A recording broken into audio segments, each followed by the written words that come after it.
بالنسبة لي يعني شخصياً سويسرا هي قبل كل شيء بلد التنوع.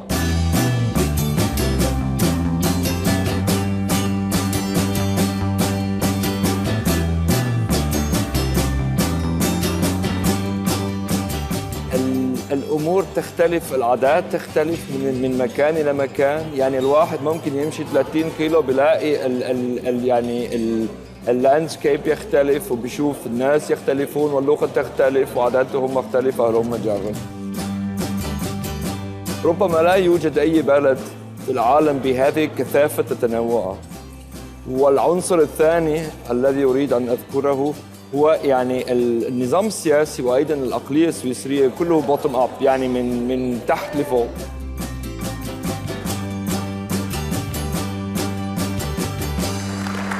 I'd like to now call His Excellency Mártin Ayşbákhir, the Ambassador of Switzerland in Qatar. Good morning, Sabah al-Khair, Mr. Vice President, Mr. Dean, Excellencies, ladies and gentlemen. It's my great pleasure to welcome you to the opening of today's event. In fact, it all started with the idea of the exhibition, the Swiss Touch in Landscape.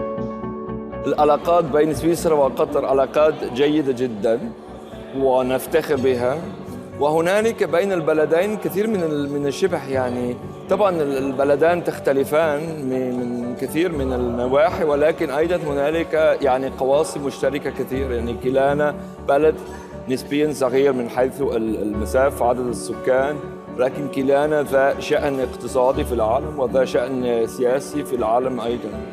اذا اخذنا المجالات المختلفه هنالك طبعا المجال الاقتصادي وهو مهم طبعا. هنالك استثمار قطري في سويسرا يعني مثلا بالمجال الفندقة استثمار مهم جدا. نحن نصدر كثير من المواد إلى قطر.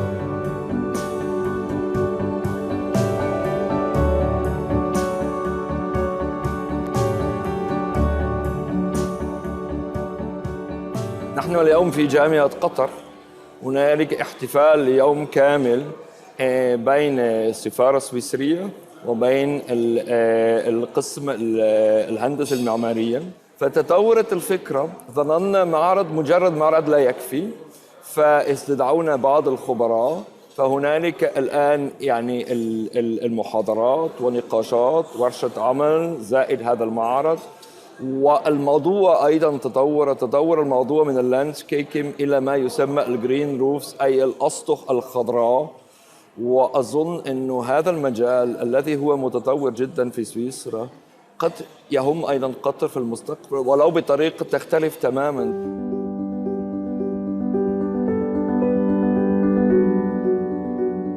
And let me thank personally my Swiss fellow countrywoman, Dr.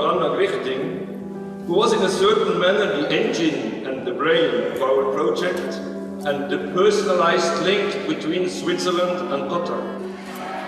I'm a professor in the Department of Architecture and Urban Planning. So I teach in the master's program in urban design and planning. In that program, I teach sustainable urban and landscape design. And so I look to really bring in more ecologicals and systems thinking into that teaching.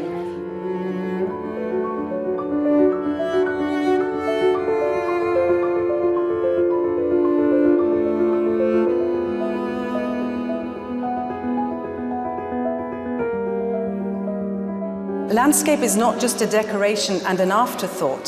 New approaches are necessary for a more sustainable society and to contribute to food security and biodiversity. By recognizing interdisciplinarity, community-oriented projects and research, and bottoms-up initiatives, we can transform the city, and we need to integrate these new approaches into our educational activities.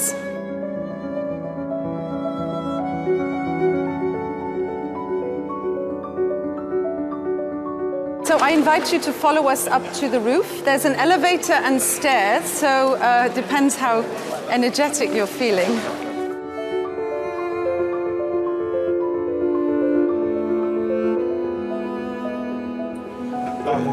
Thank you.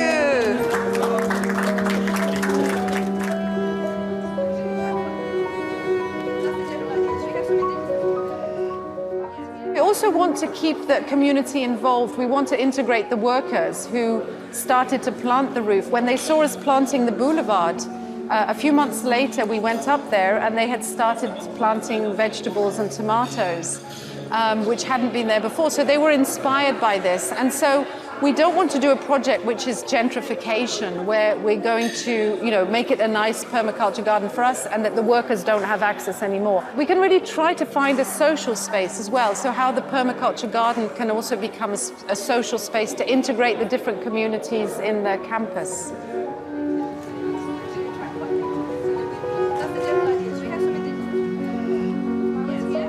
So we put the organic waste in here.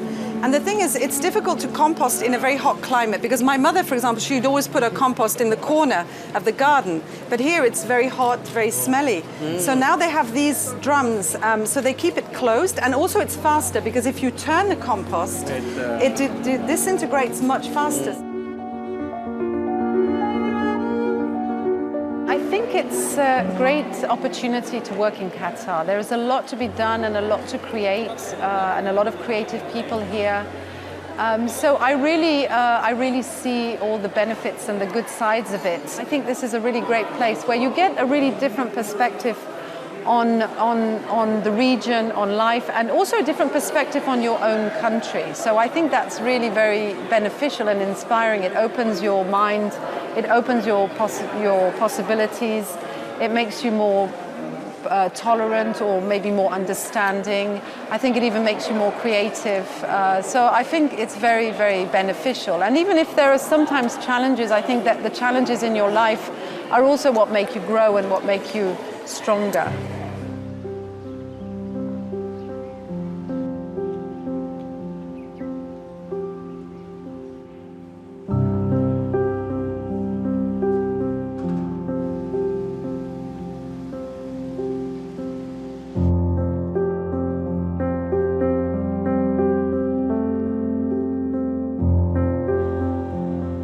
Welcome to Al Fouarit Beach. So this is what we hope in the future will be a turtle beach and an ecological reserve. So we're going to work on that. We have the graduate students here who you've met, who are doing a master plan for this whole area, and we really want to transform it into an ecological reserve and beach. And you undergraduate students will also be working on awareness for turtle conservation.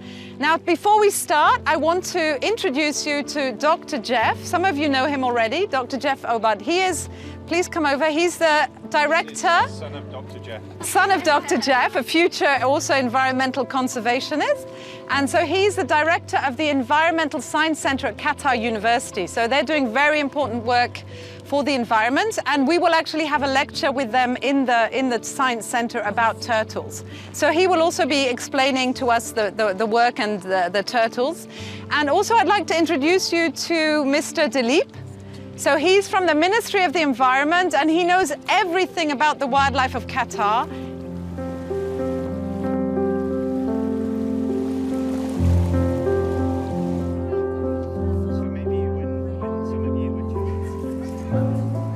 She's good. So here we already have an activist. Huh? We want to, okay, so we'll organize next time. We'll come with some big plastic bags and we'll do a beach cleanup. Yeah. Maybe tomorrow as last time. Okay. You're going to get me into trouble though, huh? if I keep you away from all your classes.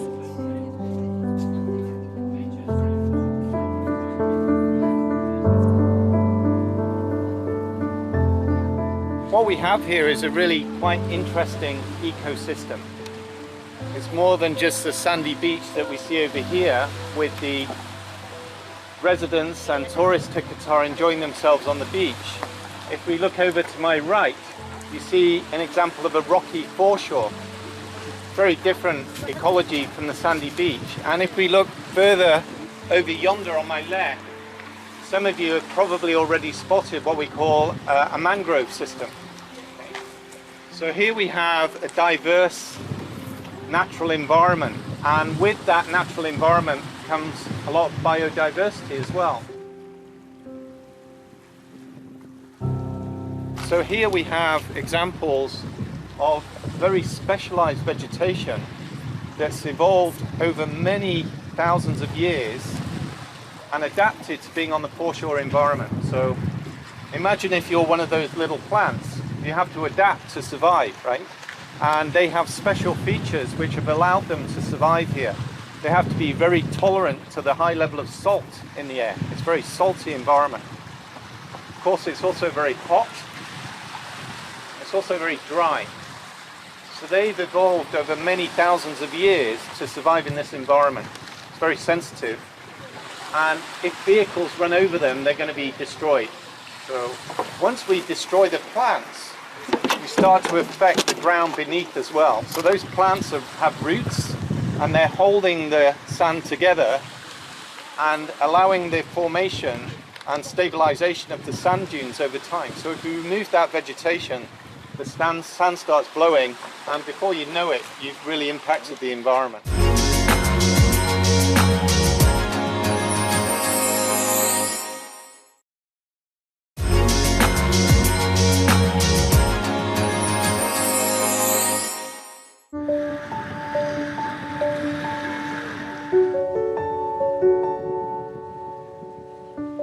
I feel very, very privileged and very excited also to be able to bring my students here to this beach and to work on environmental conservation with them.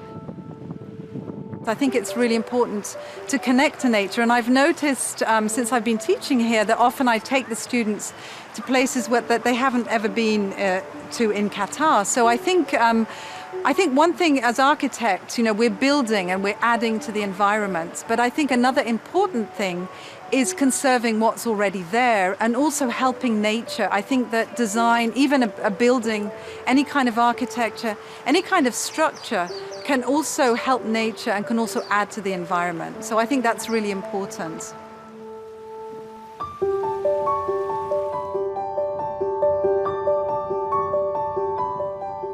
There's another key reason why the Environmental Science Centre spends time out here, and that is for the conservation of the hawksbill turtle.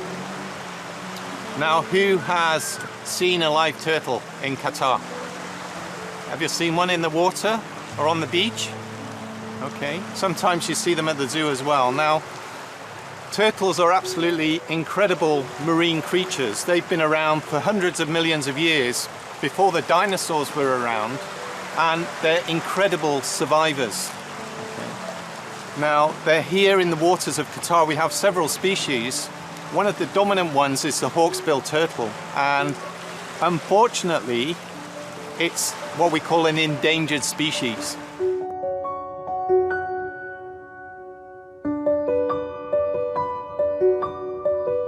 So although we're lucky enough to still have the hawksbill turtles here, around the coastline of Qatar, they are endangered of at least becoming locally extinct because of the impact that we, Homo sapiens, people are having on their environment. And of course, it's not just on the shoreline, at sea as well.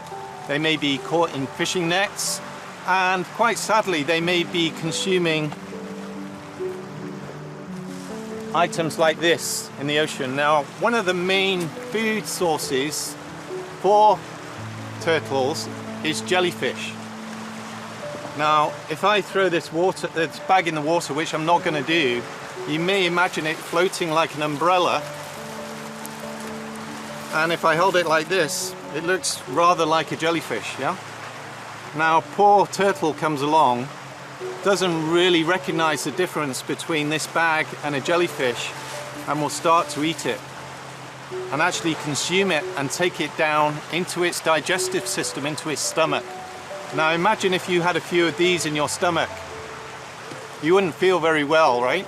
And you wouldn't be able to absorb the nutrients from your food, and you may well die of starvation. This is happening all over the world with turtles, sadly. But the turtles still come in here in April, May, June to lay their eggs on the beach. So we have a conservation project here to try and help the turtles when they come ashore. The female turtles come ashore when they're about 20 or 30 years old to lay eggs on the beach. And it's likely they were actually hatched from a turtle egg here themselves, and they come back after all that time and lay between 50 and 70 eggs in a nest just along here. Now, imagine, after all that effort, crawling up the beach, digging a hole, laying your eggs, covering the nest with sand and then going back to the ocean, that nest being impacted by a vehicle driving over. Bad news, right? So during the nesting season, this beach, the vehicles are prohibited, they're stopped from coming on the beach. That helps. Mangroves. Why are mangroves important for the ecosystem? What does it mean, the ecosystem? Any plant is Yeah, That's true. mangrove is the, it support the fingerlings of the fish, crabs, birds, then control the, erosion, protect our Coastal land from the erosion, yeah. soil erosion. And moreover, mangrove has high potential to absorb the carbon dioxide and charge into the soil. Have you heard of that concept of carbon sequestration or carbon capture? Huh? It means that all of these plants, the green plants, because you've all done biology, you know about photosynthesis. So they take the carbon and they transform it into oxygen. So that's also why they're really important. So global warming is a solution. And its power, it has up to 50 times more carbon it can recycle than rainforest. So that is where it's The mangrove? real, mangrove. Oh my gosh, So that means you have 1 square kilometer mangrove means is equivalent to up to 50 square kilometer rainforest. So also try to see what you experience here. One thing is the breeze, huh? Do you feel the breeze here? What's another thing that you notice? The color's beautiful, huh? just the sound of the sea. Yeah, isn't that lovely? Can you hear that? The music, huh? The waves. So that's also why we want to make it into an ecological reserve. And so if we want to enjoy the sound of the waves, we also have to stop all these these beach buggies and all of these things that pollute not only the air, but also the sound, huh? So if we have an ecological beach, then it's a place where we can really listen to the waves, look at the wildlife, watch the turtles. And this would be the first ecological beach in Qatar, if we can make it this way. So that's what I'm hoping, is that all of you will contribute to this. Yeah. That would be, isn't it a good project? Yeah? Good.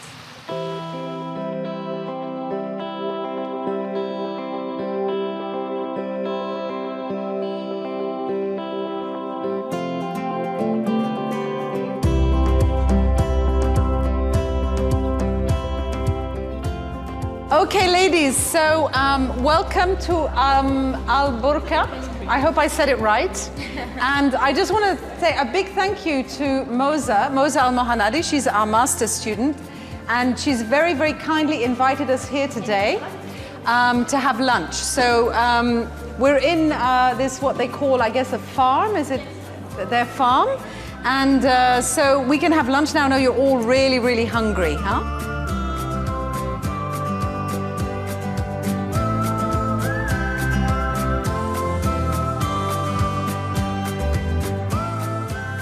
So I think as designers, I mean, there's a lot that we can do there. And I hope you can see like the importance of the work that we're doing, huh? Yeah, it's very interesting to see, not only to know about the turtles, when you see how the dunes has changed, how the planting, the mangroves, everything is really nice. Why to keep it like this? We have to take care of our environment. Yeah. So yeah, it's really important to take it in consideration. So it's good that you can see that, as urban designers as well, that you can play a role in this, huh? Yeah. So we were there today with Dr. Jeff, so he's an ecologist, and Dilip, the environmentalist. But as designers, I think that what we're going to do and what we hope to do, inshallah, is that we can actually design a plan, to show them how, for example, I know Moses knows a lot about coastal erosion, so she can help us to study how this erosion has taken place, and then how can we restore it, through some good designs. And as Dr. Jeff was saying, you know, if we have some certain structures, you know, we can bring back the dunes, and then bringing back the dunes will help the turtles, these mother turtles, to be able to lay their eggs, you know. So hopefully we can, you know, help the population increase again. No? And I'm sure you have lots of good ideas, you know, that we can, I mean, there's the mangroves, there's all these birds, Dilip was telling us, you know, so we can actually, we could really create it into a hotspot for Qatar, I think. Definitely. Yes. I also want that we make a website for this project, and then also with the undergraduates, so we can all work together, you know, on this project and create also a sort of a virtual exhibition. And then, as you said, you know, we have to raise awareness. So how do we disseminate all this? And I know that all of you are really very good, you know, with this, you know. So this is really, you know, we can look at this like as a conservation tool, you know. How do we use it? This is our tool of conservation. So how can we actually use the social media, use our designs? Like only you have to put like hashtags and turtle awareness so everyone can see. Okay, so you can it. teach me the language of Snapchat and Instagram, and I'll teach you the language of architecture, so we can have an exchange. Yeah, of course. And that way we can save the turtles in exchanging all of our knowledge. Huh?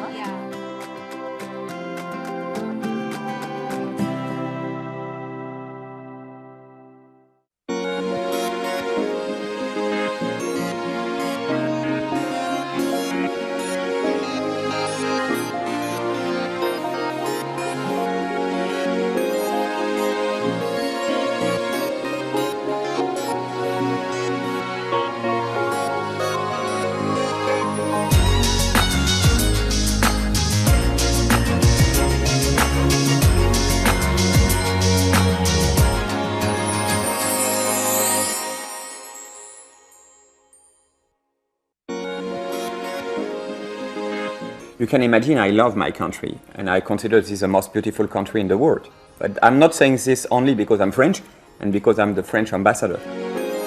طبعا احنا تعلمنا عن الألفة عن طريق قطر الأمن الغذائي. كانت مكافحة في أنها تعمل شيء عضوي، وأعتقد أن هي من الناس اللي كافحوا في تطوير الزراعة.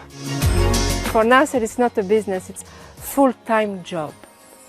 And it's why I like working with Nasser.